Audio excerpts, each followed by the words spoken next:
Magandang hali mga kaidol. Bagkutan naman natin ulit to. Kanina binagkutan natin to. Ito. Saka nilagay ko dito yung iba. Baka mapuno. Kasi uwi na tayo. Hindi ko mababakbutan to mamaya. Kailangan mabakbutan to ngayon. Kasi bawat isang araw dalawang bakbut to eh. Ito mga kaidol. Para tuloy-tuloy ang tulo niya.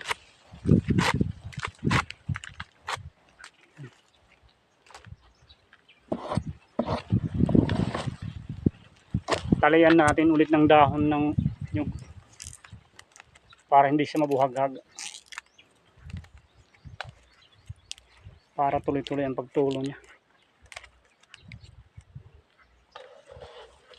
Balik natin ito mga kaidol. Binawasan ko lang ito kasi baka mapuno bukas.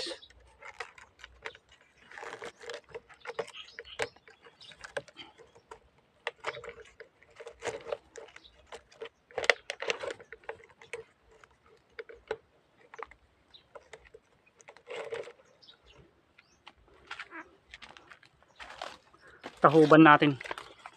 Baka di natin alam mamaya. Baka umulan. Mapuno agad to. Yan. Uwi na tayo. Uwi na ako sa bahay. Ito yung iba. Linagay ko dito kasi baka mapuno hanggang bukas. Sayang lang. Balik na tayo mga kaidol. Uwi na ako sa Pago.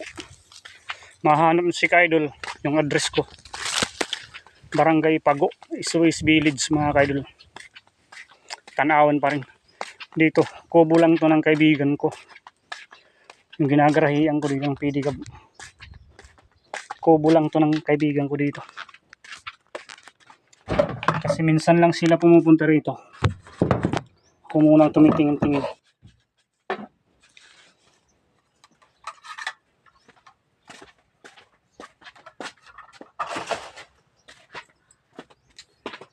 Uwi na tayo.